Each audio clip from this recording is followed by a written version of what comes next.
أما بعد فأعوذ بالله السميع العليم وبوجهه الكريم وسلطانه القديم من الشيطان الرجيم من همزه ونفخه ونفسه بسم الله الرحمن الرحيم فإذا فرغت فانصب وإلى ربك فارغب صدق الله العظيم. حمد و ثنا، تعریف و تسبیح، تکبیر و تحلیل، بڑائی، بزرگی، کبریائی کے سارے کلمات اللہ جل جلالہ کے لیے خاص ہیں، جو اکیلا ہی اس ساری کائنات کا بلا شرکت غیر یکتا و تنہا مالک و مختار ہے. اور درود و سلام امام الرسول خطیب الانبیاء سید ولد آدم رسول محتشم نبی معظم امام الہدی رسول خدا جناب محمد رسول اللہ صلی اللہ علیہ وآلہ وصحبہ وسلم کی ذات گرامی کے لیے مختصر کلمات حمد و صلوات کے بعد انسان پر اللہ سبحانہ و تعالی کی بڑی بڑی نعمتوں میں سے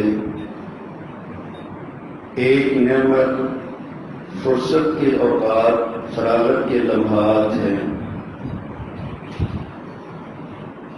یہ اتنی بڑی نعمت ہے، پیارے پیغمبر صلی اللہ علیہ وسلم نے ارشاد فرمایا اغتنم خمسا قبل خمس،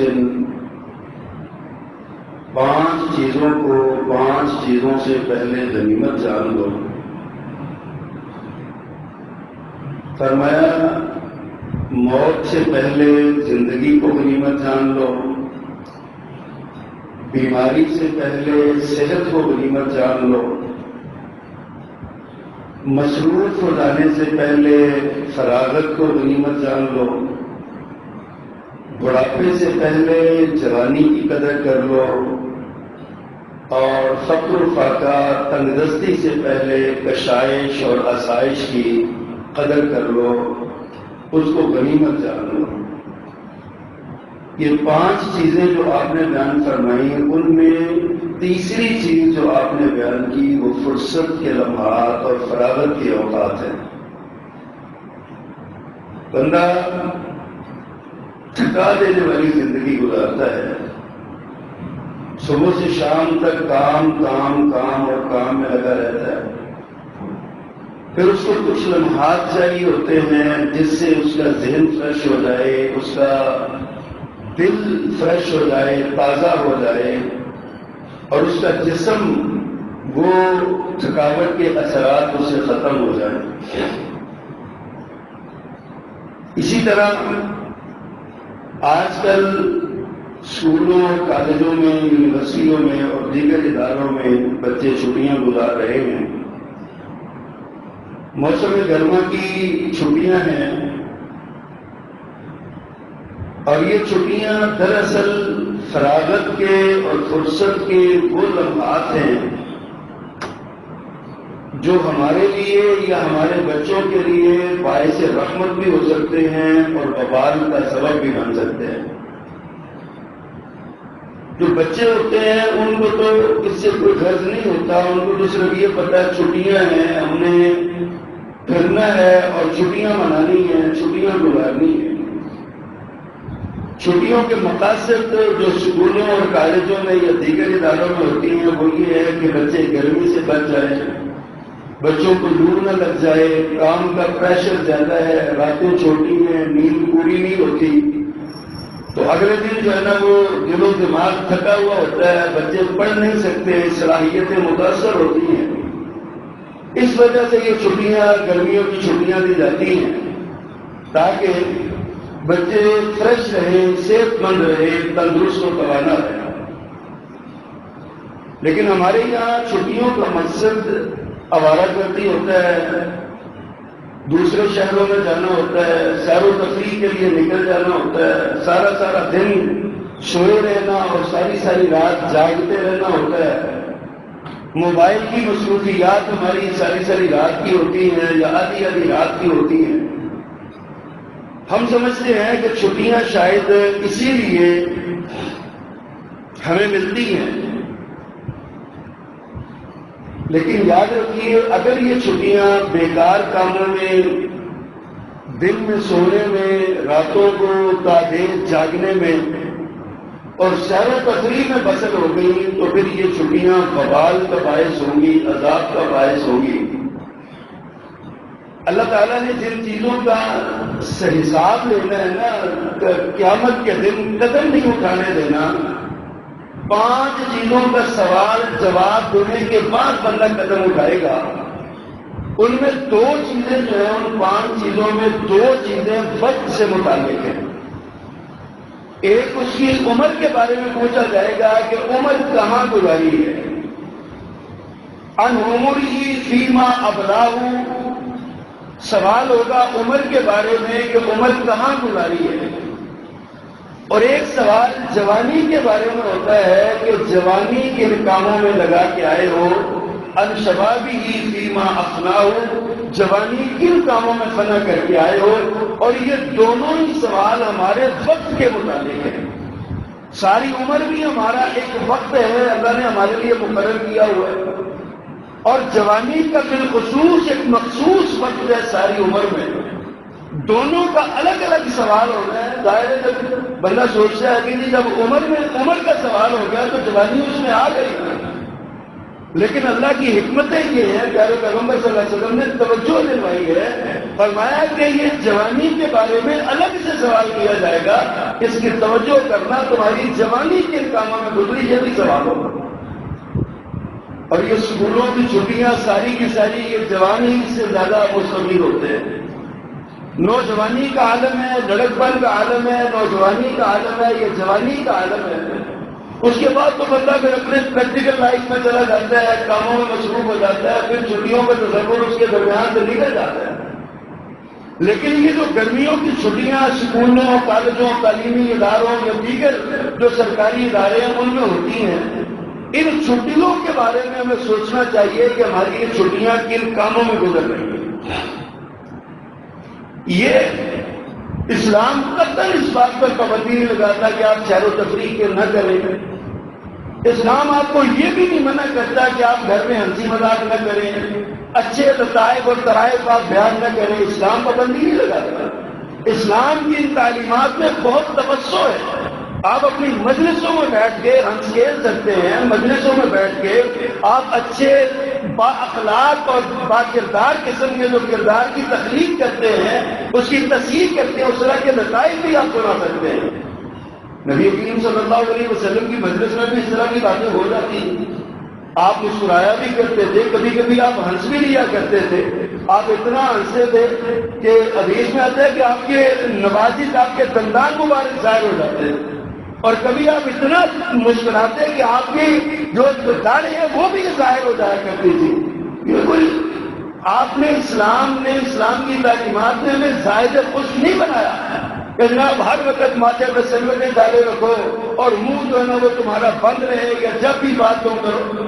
حضرت حنظلہ بن عمر رضی اللہ تعالیٰ عنہ صحابی رسول ہے، انہوں نے اللہ کے رسول سے شکایت کیا، دل میں حضرت ہے نا وہ تقوی کا پہاڑ تھے، انہوں نے آ کے عرض کیا اللہ کے پیغمبر ہم بعض اوقات اپنی بیوی بچوں کے درمیان ہنستے کھیلتے ہوتے ہیں اور ہمارا وقت ایسے ہی گزر جاتا ہے، یعنی ہم کو وقت عبادت میں یا ذکر و اذکار میں نہیں گزارتے، تو ہم جو ہے نا بیوی بچوں کے درمیان بیٹھے ہوتے ہیں، ہنس لیتے ہیں، کھیل لیتے ہیں اور اپنے کام کرتے رہتے ہیں، تو ہمارا یہ وقت ضائع ہو جاتا ہے، یعنی عبادت میں نہیں گزرتا۔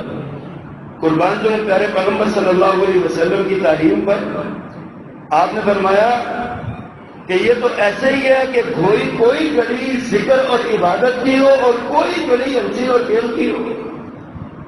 اپنے گھروں میں ہنسنا کھیلنا یہ بھی ایک انسان کی طبعی ضرورت ہے. اپنے نبی کریم صلی اللہ علیہ وسلم سیدہ عائشہ رضی اللہ تعالیٰ عنہ ام المؤمنین آپ کی زوجہ محترمہ، ان کے ساتھ آپ مذاق کر لیا کرتے تھے. آپ کی پھپھو سفیہ آپ کے پاس آئی اور آ کے کہنے لگی میرے لیے دعا کرے کہ میں جنت میں چلی جاؤں. تو وہ بوڑھی ہو گئی کہ آپ نے فرمایا پھپھو بوڑھی عورت تو جنت میں نہیں جائے گی. اب یہ بیچاری رونے لگی کہ میں تو بوڑھی ہو گئی ہوں، میں جنت سے محروم رہتی. میرے پیغمبر نے کتنا میٹھا سا مذاق کیا ان کے ساتھ. پھر آپ نے مسکرا کے فرمایا پھپھو میرے کہنے کا یہ مطلب نہیں کہ تم جنت میں نہیں جاؤ گی، میرا مطلب یہ ہے کہ ساری بوڑھی عورتیں جوان ہو کے جنت میں جائیں گی. دل لگی کی آپ نے. اسلام دل لگی کرنے سے ہنسنے کھیلنے سے منع نہیں کرتا، لیکن 24 گھنٹے بندہ ہنسی کھیل میں لگا رہے، 24 گھنٹے بندہ بیکار کاموں میں لگا رہے. میرے آقا صلی اللہ علیہ وسلم نے فرمایا کہ کثرت و ذکر کی ہنسنے کی کثرت، بندہ بہت زیادہ ہنستا رہے، 24 گھنٹے ہنستا رہے اور جب بات کرے ہنستا رہے. فرمایا یہ وجہ بنتی ہے تمیز القلوب، دلوں کے مردار ہونے کی. دل مردہ ہو جاتے ہیں ان لوگوں کے جو ہر وقت ہنستے کھیلتے رہتے ہیں. اور آپ نے یہ بھی ارشاد فرمایا کہ جو بندہ کسی کو ہنسانے کے لیے جھوٹ بولتا ہے وہ بدترین انسان ہے.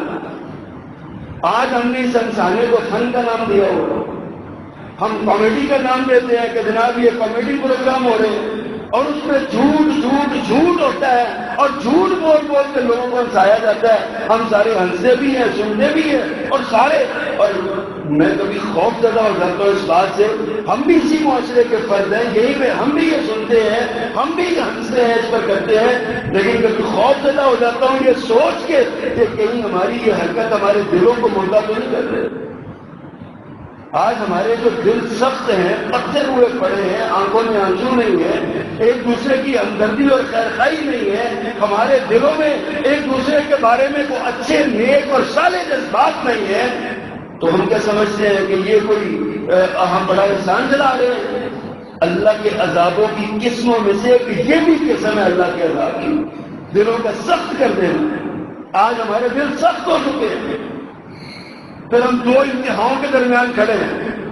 ایک وہ ہے جن کی زندگی کا مقصد ہی سیر و تفریح ہے، اور کہتے ہیں بھائی یہی ہے 4 پیسے آئے نکل جاؤ، 4 پیسے آئے نکل جاؤ. عموماً ہمارے معاشرے میں آپ ایک جملہ سنتے ہیں، عید آئی ہے نا، عید پر سب کو پیسے ملتے ہیں تو عید کی چھٹیاں دیتا ہے دکاندار 3 یا 4 یا 2. تو دکاندار سے پوچھا جائے نا کہ یار آپ کے ملازم آ گئے، وہ کہتے ہیں جب تک پیسے ختم نہیں ہوں گے تب تک نہیں آئیں گے. جو عید پہ پیسے ملے ہیں نا ان کو جب تک وہ ختم نہیں ہوں گے تب تک کام پہ نہیں آئیں گے. یہ ہمارا ایک مجموعی رویہ بنا ہوا ہے. ہم سمجھتے نہیں ہیں اس بات کو کہ اللہ تعالیٰ نے ہمیں اگر فرصت کے کوئی لمحات دے دیے، اللہ نے فراغت کے اوقات مہیا کر دیے، تو اللہ کا کتنا بڑا ہم پر انعام ہے. ان فرصت کے لمحات میں ہم اپنی کمر سیدھی کر سکتے ہیں، ہم اپنے وجود کو آرام دے سکتے ہیں، ہم اپنی نیند پوری کر سکتے ہیں، ہم اور کئی پازیٹو جو معاملات ہیں، پازیٹو چیزیں ہم ان کو اپنا سکتے ہیں ان فرصت کے لمحات میں. لیکن نہیں، ہم یہ نہیں کہتے، ہمیں یہ اچھا نہیں لگتا. ہمارے جو معاملات ہیں وہ سارے کے سارے بڑے عظیم بیکار کاموں میں ہم گزارتے ہیں. اللہ اکبر. اور یہ جو فراغت ہے نا، جہاں یہ امام ہے نا ایک بڑا، وہاں اس کے اثرات بد بھی بڑے ہیں، فراغت کے نقصانات بھی بڑے ہیں جو ہمارے عام معاشرے میں ہمیں نظر بھی آتے ہیں، لیکن ہم ان سے صرف نظر کرتے ہیں، ہم منہ موڑ لیتے ہیں. ہم جان بوجھ کے، جیسے وہ کہتے ہیں نا اس میں شتر مرغ ریت دشمن کو دیکھ کے نا اپنا سر ریت میں دے دیتا ہے، اس طرح ہم اپنا سر جو ہے نا وہ ریت میں دے دیتے ہیں. ہم کہتے ہیں ہم کون سا دشمن کو دیکھ رہے ہیں. ہمارے نقصانات پہ غور کیجیے کہ فراغت اور فرصت جو ہے یہ شیطانی وسیلوں میں سے ایک وسیلہ ہے. ہماری توجہ غلط کاموں میں لگا دیتا ہے. جو اکیلا ہوتا ہے، میں نے حدیث پڑھی، نبی مکرم صلی اللہ علیہ وسلم کی عادت مبارکہ تھی، اور آپ نے یہ بھی فرمایا کہ اکیلا بندہ سفر نہ کرے الا یہ بڑی مجبوری ہو. محرام بھی نہیں ہے لیکن کوشش کرے. کیوں؟ اس لیے کہ کسی اجنبی شہر میں جا کے وہ اکیلا ہوگا، کسی بھی گناہ میں ملوث ہو سکتا ہے، وہاں اس کو کوئی جانتا نہیں ہے، اس کو کوئی دیکھتا نہیں ہے، اس کو کوئی پہچانتا نہیں ہے، تو وہ جناب وہاں پہ جائے گا تو کسی بھی گناہ میں ملوث ہو سکتا ہے، کسی بھی کوتاہی میں شہر نہیں جا سکتا ہے، تھیٹر ہی جا سکتا ہے، مینو اٹھے گڑا کوئی جانتا ہے، کوئی ساتھی ساتھ ہوگا تو ایک دوسرے کی شرم ہوتی ہے، بندہ جو ہے وہ گناہ سے بچ جاتا ہے۔ فرصت کے جو لمحات ہوتے ہیں یہ شیطانی وسیلوں میں سے ایک وسیلہ اس کو قرار دیا علماء نے کہ یہ ایک بہت بڑا وسیلہ ہے جس کے ذریعے شیطان انسان کو وسوسوں میں ڈال دیتا ہے۔ آپ گھر میں اکیلے ہیں، آپ کے ہاتھ میں موبائل ہے، اب وہ دور تو کیا، اب تو فنگر ٹپ پہ سارا کچھ موجود ہے نا، انگلی ہلائی اور سارا کچھ نظر آ گیا، انگلی ہلائی قرآن مجید کی آیات سن لیں، انگلی کا کلک کریں تو گلیز ترین گانے اور بے ہودہ ترین فلمیں دیکھ لیں، کون کوئی پوچھنے والا، کون سا کوئی نظر آتا ہے، فنگر ٹپ پہ سارا کچھ موجود ہے۔ حضرات غور کیجیے، آپ اکیلے ہیں، فارغ ہیں، فرصت کے لمحات ہیں، آپ کے پاس اور ہے بھی کوئی نہیں، آپ تنہا ہیں، اب شیطان آپ کو گمراہ کرے گا، شیطان آپ کو خراب کرے گا، شیطان آپ کے دماغ میں وسوسہ ڈالے گا، شیطان آپ کے پاس، او یار وہ فلم دیکھو وہ کیسی ہے، وہ جو فلاں بندہ ذکر کر رہا تھا وہ فلم دیکھ لو تو کیسی ہے، اور کچھ نہ ہوگا، جو صاحب تقویٰ ہوگا اس کو شیطان یہی کہے گا وہ حضرت موسیٰ علیہ السلام کی جو فلم بنی ہے وہی دیکھ لو، حضرت عیسیٰ علیہ السلام کی جو فلم بنی ہے وہی دیکھ لو۔ اس سے بڑی توہین رسالت اور کیا ہو سکتی ہے کہ اللہ کے رسول صلی اللہ علیہ وسلم کی زندگی کو فلمایا جائے اور پیارے پیغمبر یا حضرت عیسیٰ اور حضرت موسیٰ اللہ کے رسول علیہ الصلوۃ والتسلیم جو ہے ان کی زندگیوں کو کسی اداکار کو موسیٰ اور عیسیٰ بنا کے لوگوں کے سامنے رکھا جائے، نعوذ باللہ۔ لیکن شیطان کہتا ہے یار بڑی اچھی فلم ہے وہ دیکھ لو، بڑا ایمان بڑھتا ہے اس کے ساتھ وہ دیکھ لو۔ فرصت شیطان کے وسیلوں میں سے ایک وسیلہ ہے جس کے ذریعے وہ انسان کے دلوں میں وسوسے ڈالتا ہے، جس کے ذریعے وہ لوگوں کو گمراہ کرتا ہے، جس کے ذریعے وہ لوگوں کو برائی پر راغب کرتا ہے۔ فرصت کے ذریعے شیطان انسان کو، ایک نوجوان کو، ایک جوان کو ہمیشہ برائی کے راستے کی طرف راہنمائی کرتا ہے۔ اللہ اکبر۔ پھر یہ فرصت فکر و عقل اور جسمانی قوتوں کے لیے زہر قاتل ہے۔ ایک بندہ فارغ کا ویلا بیٹھا ہے، کرتا ہی کچھ نہیں، اب وہ کبھی لیٹ جائے گا، کبھی بیٹھ جائے گا، کبھی لیٹ جائے گا، کبھی بیٹھ جائے گا، لیٹ لیٹ کے کمر میں درد ہونے لگ جائے گی، اٹھ کے بیٹھ جائے گا، کام کو نہیں ہے نا کرنے والا، فارغ ہے، کچھ نہیں کرتا، نہ کوئی مزدوری کرتا ہے، نہ کوئی کتاب پڑھتا ہے، نہ کوئی لکھتا ہے، نہ کوئی اور کسی کام میں مصروف ہوتا ہے، وہ فارغ ہے، اس کے جسمانی قوتوں کا قتل کر رہا ہے یہ فرصت کے لمحات۔ اس کی فکر، اس کی عقل، اس کی سمجھ معاف ہو رہی ہے، سو کے سوتا رہے گا۔ لطائف بنائے ہوا ہم نے بندہ اتنا وہ کہتا میں اتنا سویا، سو میں تھک گیا، جب میں تھک گیا تو پھر میں سو گیا، تھکاوٹ اتارنے کے لیے میں سو گیا۔ یہ کہانیاں ہمارے معاشرے میں عام چل رہی ہیں، یہ ہم فرصت کے لمحات کو ضائع کر رہے ہیں، سو کے ضائع کر رہے ہیں، اور پھر یہ چیز آخر کار انسان کو اس لیول پہ لے جاتی ہے، بندہ سمجھتا ہے میں تو معاشرے کا کردار عضو محتر ہوں، میری تو مجھے کوئی ضرورت ہی نہیں، نہ میں کوئی کام کرتا ہوں، نہ میں کوئی کاج کرتا ہوں، نہ میں ویلا پھرتا بیٹھا رہتا ہوں، میرے پاس ہے ہی کچھ نہیں، میں اور زیادہ کرے گا وہاں سے نکلے گا باہر چلا جائے گا، سڑک پہ چکر لگا کے آ جائے گا، گلی میں کھڑا ہو جائے گا، بازار کے چوک پہ کھڑا ہو جائے گا، کبھی کہیں کوئی کچھ کرے گا، کبھی کچھ کرے گا، اس طرح کر کے اپنے وقت کو ضائع کرتا ہے۔ یہ فرصت کے لمحات جو ہیں کہ جہاں اللہ کی نعمت ہے نا بڑی، وہاں پہ یہ شیطان کا وسیلہ بھی ہے، ہماری صلاحیتوں کے قاتل بھی ہے، اور ہمیں معاشرے کا عضو معطل بنانے والے، بیکار قسم کی چیز بنانے والے جو خرابت کے لمحات بھی ہوتے ہیں۔ ہمیں سوچنا چاہیے ہماری چھٹیاں، ہمارے بچوں کی چھٹیاں کیسے گزر رہی ہیں۔ ہم اپنے کاموں پہ چلے جاتے ہیں، بچے پیچھے کیا کر رہے ہیں، اسکول سے چھٹیاں، آج آ کے ہم نے ان کو اکیڈمی میں بھیجا ہوا ہے، اکیڈمی 2 گھنٹے 3 گھنٹے کے لیے ہوتی ہے، یا بڑی حد تک کسی جگہ پہ سمر کیمپ ہوگا تو ہم 2-3 گھنٹے کے لیے وہاں بھیج دیں گے۔ اس کے بعد بچے کیا کرتے ہیں؟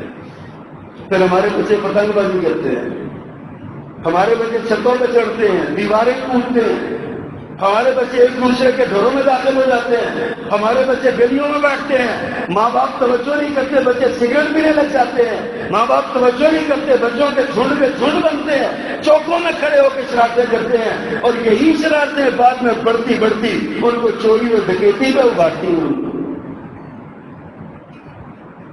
فراغت کے لمحات کو ہم کہاں لگا رہے ہیں؟ فرصت کے لمحات کو اللہ فرماتے ہیں یا ایھا الذین آمنوا قوا انفسکم واہلیکم نارا، اے ایمان والو اپنے آپ اور اپنے گھر والوں کو جہنم کی آگ سے بچاؤ۔ یہ ہمارے بچے ہمارے گھر والے نہیں، ہم ان کو دنیا تو بہت دے رہے ہیں، ہم ان کی آخرت کے بارے میں کیا سوچ رہے ہیں؟ دنیا میں ہماری خواہش ہے کہ بچے کی ہر ضرورت پوری کر دیں، آخرت کی ضرورتوں کے بارے میں ہم نے کبھی سوچا بھی ہے کہ اس کی یہ بھی کوئی ضرورت ہے، ہم نے اس کی طرح بھی توجہ کر لی ہے؟ نہیں ہمیں فکر ہمارے بچے کے اخلاق کی، تو اس کا اخلاق کیسا ہے، زبان سے گالیاں تو نہیں دیتا، مجلس اس کی کیسی ہے، برے لوگوں کی مجلس میں تو نہیں بیٹھتا، نہیں ہم سوچتے کہ ہمارا بچہ مسجد میں کتنا ٹائم دیتا ہے، نہیں ہم دیکھتے کہ ہمارا بچہ قرآن مجید کی تلاوت میں کتنا ٹائم دیتا ہے، نہیں ہمیں پتا کہ ہمارے بچے کے اذکار اور ذکر کی اس کی کیفیت کیا ہے، ہم نہیں دیکھتے، نہیں سوچتے۔ ہمارے اسلاف حضرت عمر بن عبدالعزیز رحمہ اللہ صحابی نہیں تھے، تابعی بھی نہیں تھے، تبع تابعی تھے، تیسرے درجے کے جاتے، لیکن حالت کیا تھی؟ دل میں تقویٰ تھا۔ جس گھر میں پیدا ہوئے سونے کا چمچ منہ میں لے کے پیدا ہوئے، سرمایہ دار اور خوش لباس، ایک ایک دن میں 3 دن لباس پہننے والے، لیکن جیسے ہی حکومت کی ذمہ داریاں ملی تو سارے کپڑے اتار کے کھدر کا ایک کپڑا پہن لیا۔ حکومت کی ذمہ داریاں، وقت گزرتا گیا، 2-2.5 سال حکومت کی، فوت ہونے لگے۔ فوت ہونے سے 1 سال پہلے عید کا دن آیا تو بیٹیوں نے اپنی ماں سے کہا، ان کی اہلیہ سے، کہ بچوں کے لیے وہ کپڑے کا کر دے، میرے کے بچیوں کو تو نکالنے ہوتے ہیں نا۔ تو حضرت عمر بن عبدالعزیز کا دل بھر آیا کہ سارے قبیلے کی بچیاں اچھے کپڑے پہنے گی، میں خلیفۃ المسلمون ہوں، کہنے لگے میرے پاس وسائل ہی نہیں ہے، پیسے ہی نہیں ہے میرے پاس، میری تنخواہ اتنی نہیں ہے کہ بچیوں کو نئے کپڑے سے لا کے دے سکے۔ اللہ اکبر۔ بیوی نے مشورہ دیا بیت المال سے ادھار لے لیں، آپ خلیفہ ہیں، آپ کو مل جائیں گے، تھوڑے سے بعد میں تنخواہ سے کروا دیجیے گا۔ رائے معقول کی، ادھار لینا کوئی جرم نہیں ہے۔ حضرت عمر بن عبدالعزیز نے بیت المال کا جو نگران خزانچی تھا اس کو رکا لکھ کے بھیجا کہ مجھے جناب اتنے پیسے اتنی دیر کے لیے چاہیے، مجھ پر رام کریں، میں بچوں کے کپڑے بنوانا چاہتا ہوں۔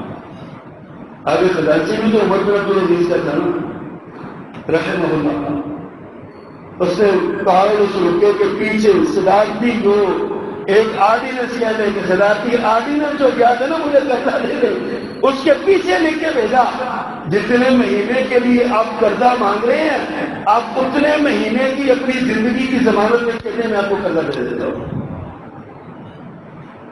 حضرت عمر بن عبدالعزیز رحمہ اللہ رو پڑے، اپنی بچیوں کو سینے سے لگایا، سر پہ پیار دیا اور کہا میرے بیٹو انہی کپڑوں سے گزارا کر لو، میں اپنی زندگی کے ایک لمحے کی ضمانت نہیں دے سکتا، میں جو اتنے لمبی ضمانت کیسے دوں؟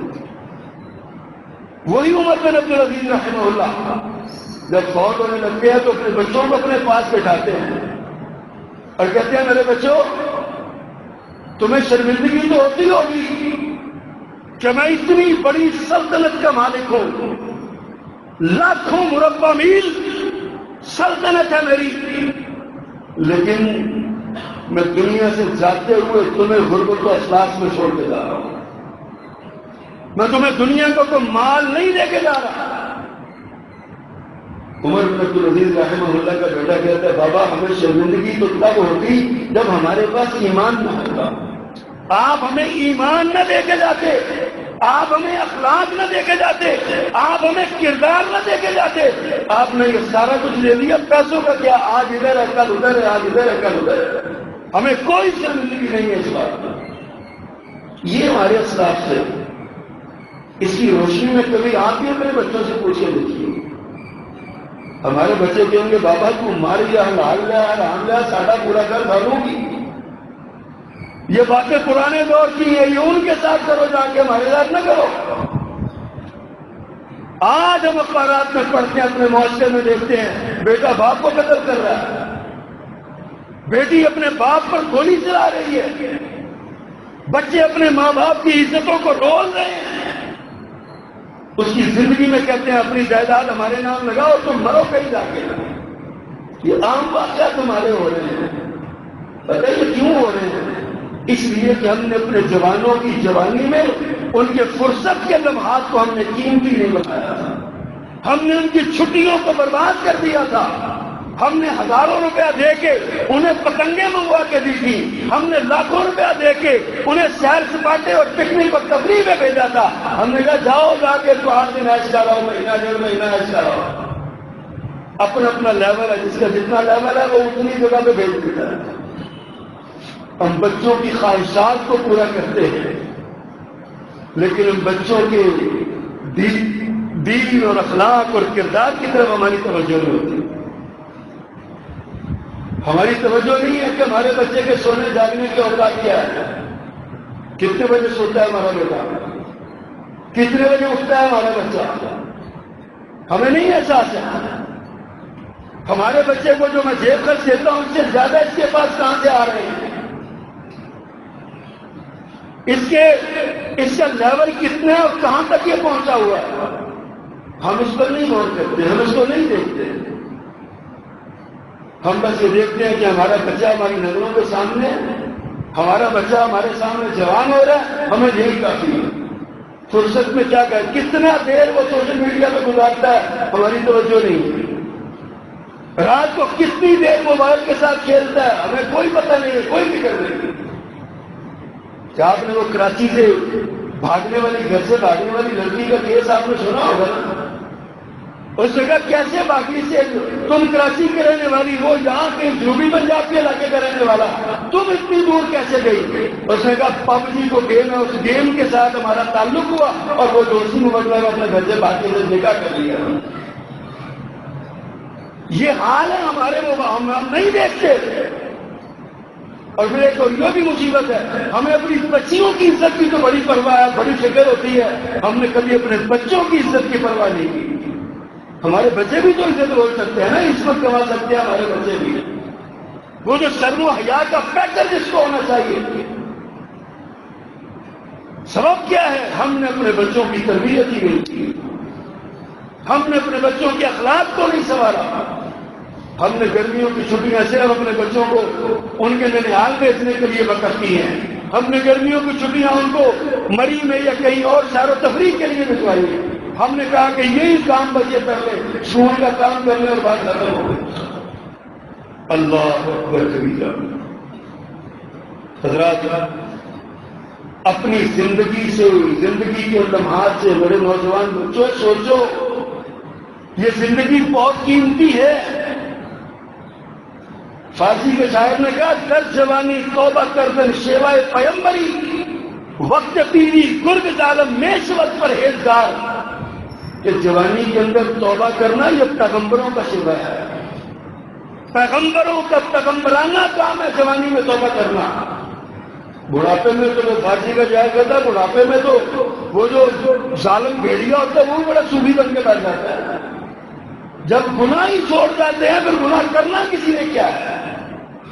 اپنی جوانی پہ غور کیجیے, آپ کی جوانی میں اسلام کو کتنا فائدہ پہنچا ہے, آپ کی جوانی نے اللہ کے دین کو کتنا فائدہ پہنچایا, آپ کی جوانی نے اللہ کی مخلوق کو کتنا فائدہ پہنچایا, آپ کی جوانی نے مسجد کو کتنا فائدہ پہنچایا. یہ سوال اپنے ضمیر سے کیجیے. اپنے ان فرصت کے اوقات, یہ چھٹیوں کے جو لمحات ہیں, یہ فرصت کے اوقات ہیں, ان کو غنیمت جانیے. 2 مہینے کی, 2.5 مہینے کی, 3 مہینے کی چھٹیاں ہو گئی. ان 2.5 مہینوں میں طے کریں کہ آپ نے کتنی صورتیں حفظ کرنی ہیں. ان 2.5 مہینوں میں طے کریں کہ آپ نے کتنا پارہ قرآن مجید کا روزانہ پڑھنا ہے. ان چھٹیوں میں طے کریں آپ نے کتنا ترجمہ قرآن پڑھنا ہے. نبی کریم صلی اللہ علیہ وسلم نے فرمایا جس بندے نے میرے 40 فرمان یاد کیے نا، 40 احادیث یاد کی، میری سفارش اس کے لیے واجب ہو جائے گی۔ ان چھٹیوں کے دنوں میں روزانہ ایک حدیث یاد کر لیا جائے۔ اب حدیثیں کوئی لمبی نہیں ہوتی، انما الاعمال بالنیات ایک حدیث ہے، اللہم افتح لی ابواب رحمتک ایک حدیث ہے، اللہم انی اسألک من فضلک ایک حدیث ہے، گھر میں داخل ہونے کی دعا ایک حدیث ہے، گھر سے باہر نکلنے کی دعا ایک حدیث ہے، کھانا کھانے کی دعا میرے پیغمبر کی حدیث ہے، کھانے کے بعد کی دعا میرے پیغمبر کی حدیث ہے۔ یہ ساری آپ دعائیں بھی یاد کر لیں، 40 حدیثیں یاد کر لیں اس نیت کے ساتھ کہ آقا کریم کی سفارش میں نے پانی ہے۔ اپنے ان اوقات کو ان کا خیال کریں، ان کا اپنا ٹائم ٹیبل مرتب کریں۔ ایک اچھا کام کیا اس سے ختم ہوا تو دوسرا اچھا کام شروع کر دیں۔ یہ نہیں کہ میں نے بس ایک کام کر لیا اس کے بعد میں نے دوسرا کوئی کام نہیں کرنا۔ نوجوانوں، چھٹیوں کے ان دنوں میں مسجدوں کی صفائی کو عادت بناؤ۔ مسجد میں آ کے اس کی صفائی کے لیے جھاڑو لیا کرو، مسجد کو صاف کیا کرو۔ آپ مسجد کو صاف کریں، اللہ آپ کے دلوں کو صاف کر دے گا۔ آپ مسجد کی صفائی کا اہتمام کریں، مسجد سے محبت رکھیں، اللہ تعالیٰ آپ کو قیامت کے دن اپنے عرش کے سائے کے نیچے جگہ دے گا، اپنا سایہ نصیب کرے گا اللہ پاک آپ کو اگر آپ مسجد سے جڑ جائیں۔ اور یہ چھٹیوں کے اوقات یہ بڑے قیمتی لمحات ہوتے ہیں۔ اسکول سے ملنے والا ہوم ورک کو مکمل کریں۔ 24 گھنٹے ہوم ورک نہیں کرتے آپ، 2 گھنٹے 3 گھنٹے 4 گھنٹے ہوم ورک کریں، اس کے بعد پھر آپ تھوڑا ٹائم اللہ کے دین کو دیں، قرآن کو دیں، حدیث کو دیں، اپنے والدین کو دیں، ان کی خدمت کریں، ان کے پاؤں دبائیں، ان کے کام کریں، تاکہ آپ کے اندر یہ جذبہ پیدا ہو کہ ہم نے اپنے ماں باپ کی خدمت کرنی۔ حضرات، اپنے دلوں میں احساس پیدا کریں۔ ایک بزرگ نے نا کسی دوسرے سے پوچھا، تو استاد نے پوچھا کسی آدمی سے، آپ کی عمر کتنی ہے؟ اس نے کہا کہ 60 سال۔ اس نے کہا اس کا مطلب ہے پھر تم موت کے بہت قریب ہو گئے ہو۔ اس کو جب احساس ہوا نا کہ میں تو موت کی طرف بڑھ رہا ہوں، پہلے دھیان نہیں تھا، توجہ دلوائی، استاد نے کہا کہ تم موت کے قریب ہو گئے ہو، اس کی زبان سے بے ساختہ نکلا، انا للہ و انا الیہ راجعون۔ استاد نے پوچھا اس کا مطلب جانتے ہو کیا ہے؟ انا للہ و انا الیہ راجعون پڑھا، اس کا مطلب جانتے ہو کیا ہے؟ اس نے کہا جی آپ بتائیے۔ اس نے کہا اس کا مطلب ہے عقیدے کی درستگی، اللہ نے ہمیں بھیجا، ہم اللہ کی طرف واپس آئے ہیں۔ وہ پریشان ہو کہنے لگا مجھے کچھ سمجھائیے، مجھے بتائیے میں کیا کروں؟ تو انہوں نے کہا جو باقی زندگی رہ گئی اللہ کی طرف رجوع کر دو، پلٹ آؤ اللہ کی طرف، مسجد کو وقت دو، قرآن کو وقت دو، تلاوت کو وقت دو، حدیث کو وقت دو، پیارے پیغمبر کے فرمودات پڑھو۔ تم توبہ کرتے جاؤ، اللہ تمہاری زندگی جو ضائع ہو گئی ہے نا، اس زندگی کو اللہ تعالیٰ معاف کر دے گا، ضائع ہونا معاف کر دے گا، تمہاری گناہوں کو بھی اللہ نیکیوں بدل دے گا۔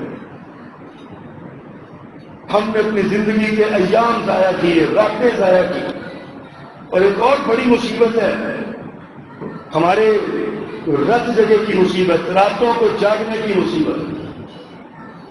یہ بہت بڑی آزمائش ہے ہمارے اوپر۔ اللہ اپنے قرآن میں فرماتے ہیں وَجَعَلْنَا نَوْمَكُمْ سُبَاتًا وَجَعَلْنَا اللَّيْلَ لِبَاسًا، ہم نے نیند کو تمہارے لیے باعث سکون بنایا اور رات کو تمہارے لیے لباس بنایا تاکہ تم اطمینان کے ساتھ رات کی تاریکی میں اپنی نیند کو پورا کر لو۔ ایک اور مقام اللہ فرماتے ہیں وَجَعَلَ اللَّيْلَ سَكَنًا، ہم نے رات کو تمہارے لیے باعث سکون بنایا ہے، تم سکون حاصل کرو، رات کو آرام کرو۔ تیسرے مقام میں اللہ فرماتے ہیں وَمِن رَحْمَتِهِ، اللہ کی رحمتوں میں سے رحمت ہے جَعَلَ لَكُمُ اللَّيْلَ وَالنَّهَارَ لِتَسْكُنُوا فِيهِ، اللہ نے تمہارے لیے رات اور دن اس لیے بنائے تاکہ راتوں میں سکون حاصل کرو، وَلِتَبْتَغُوا مِن فَضْلِهِ، اور تم دنوں میں اللہ کے فضل کو تلاش کرو، وَلَعَلَّكُمْ تَشْكُرُونَ، تاکہ تم شکر گزار ہو جاؤ۔ ہمارے اسلاف کی راتیں کیسے گزرتی تھیں اور ہماری راتیں کیسے گزرتی ہیں۔ حکومت کہتی ہے نا رات کو 8 بجے دکانیں بند کر دو، حکومت تو اس لیے کہتی ہے نا بجلی بچ جائے، رات کو لاکھوں یونٹ جو چلتے ہیں وہ بچ جائیں، بجلی کا بحران حکمرانوں کے اپنے مقاصد ہوتے ہیں۔ خدا کی قسم اٹھائے کہتا ہوں، میرے پیغمبر کی تعلیمات کا نچوڑ ہی یہ ہے، تمہارے کام کا وقت اللہ نے سورج غروب ہونے سے پہلے تک کا بنایا ہوا، سورج غروب ہونے تک کام کرو، مغرب کی نماز گھروں میں آ کے پڑھو، اپنے بچوں کو ساتھ لے کے آؤ، مغرب کی نماز پڑھ کے عشاء تک کھانا کھاؤ، عشاء کی نماز کے بعد سو جاؤ۔ حضرت ہشام بن عروہ رضی اللہ تعالی عنہ، سیدہ عائشہ رضی اللہ تعالیٰ عنہ کے بھانجے ہیں، ان کی بہن کے بیٹے ہیں، بھانجے ہیں ان کے۔ ایک دن ان کو دیکھا حضرت ہشام کو، حضرت عائشہ رضی اللہ تعالیٰ نے رات کو نہ باتیں کر، عشاء کے بعد باتیں کر رہے ہیں، تو حضرت عائشہ نے ان کو ڈانٹا، فرمایا او عروہ کے بیٹے، تم اپنے جو لکھنے والے کاتب فرشتے ہیں ان کو آرام نہیں دے سکتے؟ ساتھ ہی فرمایا میں نے ساری زندگی پیارے پیغمبر کو عشاء سے پہلے سوتے ہوئے نہیں دیکھا اور عشاء کے بعد بہت ضروری کام کے علاوہ کبھی بات کرتے ہوئے نہیں دیکھا۔ میرے آقا عشاء کے بعد سو جاتے ہیں، ہمارا کاروبار ہی عشاء کے بعد شروع ہوتا ہے، سڑکوں میں نکل جاتے ہیں، گلیوں میں نکل جاتے ہیں، بازاروں میں بیٹھ جاتے ہیں، ہماری دکانیں دن کے 12 بجے کھلتی ہیں، رات 12 بجے بند ہوتی ہیں۔ ہم نے اپنے اوقات کو کتنا ضائع کیا ہے۔ میں حیران ہوتا ہوں، حضرت عمر رضی اللہ تعالیٰ عنہ 22.5 لاکھ مربع میل کا حکمران ہے اور اتنا وقت ہے کہ بیت المال کے اونٹ گنتا ہے، اونٹوں کے دام گنتا ہے، اتنا وقت ہے ان کے پاس۔ دن ان کا بھی 24 گھنٹے کا ہی ہوتا تھا، دن اور رات ہمارا بھی 24 گھنٹے کا ہی ہوتا ہے۔ ہمارے پاس کرنے کو بھی کچھ نہیں ہے اور وقت بھی نہیں ہے ہمارے پاس۔ پتہ یہ کیا ہے؟ یہ بھی اللہ کا عذاب ہے، ہمارے وقت سے برکت اٹھا لی گئی ہے، ہمارے وقت میں برکت نہیں ہے۔ ورنہ صحابہ کرام رضوان اللہ علیہم اجمعین، خلفائے راشدین، ائمہ ہدی انہی 24 گھنٹوں کے اندر دنیا کے سارے کام کرتے تھے۔ ایک ایک مصنف 500 کتاب لکھ گیا، 1000 کتاب لکھ گیا ہے، ان کا بھی یہی وقت ہوتا ہے۔ ہمارے وقت میں برکت نہیں ہے، اس لیے کہ ہمیں ہمارے ماں باپ نے الا من شاء اللہ، اور ہم نے اپنی اولادوں کو وقت کی قدر کرنا سکھایا ہی نہیں ہے۔ ہم نے ان کو بتایا ہی نہیں ہے کہ چھٹیوں کے لمحات کتنے قیمتی ہیں، فراغت کے لمحات کتنے قیمتی ہیں۔ میرے آقا نے فرمایا فرصت سے پہلے، فراغت کے لمحات کو مصروفیت سے پہلے غنیمت جان لو۔ ہم نہیں جانتے، ہم نہیں دیکھتے۔ حضرات غور کیجئے، یہ راتوں کا جاگنا یہ مغربی تہذیب ہے، اسلامی تہذیب نہیں ہے۔ اللہ نے رات سونے کے لیے بنائی ہے، آپ رات کو وقت پہ سونے لگتے ہیں، آپ کی طبیعتیں ٹھیک ہو جائیں گی۔ یہ لوگ کسی کو بلڈ پریشر ہو رہا ہے، کسی کو کچھ ہو رہا ہے، کسی کو کچھ ہو رہا ہے، کتنی بیماریاں ہیں نا، یہ ہماری نیند کی خرابی کی وجہ سے ہے، ہمارے سونے جاگنے کے اوقات میں خرابی کی وجہ سے ہے۔ این وہ وقت جب اللہ آسمان دنیا پہ ہر رات کو آگے آوازیں دیتے ہیں، ہے کوئی بخشش مانگنے والا، ہے کوئی صحت مانگنے والا، ہے کوئی رزق مانگنے والا، میں آیا ہوں دینے کے لیے، شہنشاہ ارض و سما، مالک کائنات آ کے آواز دیتے ہیں، ہے کوئی مانگنے والا۔ ہمارا وہ سونے کا وقت ہوتا ہے، ہم 1 بجے اپنے بستروں پہ جاتے ہیں، 2 بجے بستروں پہ جاتے ہیں، ہمارے گھروں میں کوئی مہمان آ جائے وہ 12 بجے تک اٹھنے کا نام نہیں لیتے۔ وجہ کیا ہے؟ وہ بھی جانتے ہیں کہ راتوں کو جاگنا ہے، ہم بھی جانتے ہیں کہ راتوں کو جاگنا ہے۔ اب ہماری شادی بیاہ کے اوقات رات کے ہو گئے، 2 بجے تک ہم اسی کام لگے ہوئے ہیں۔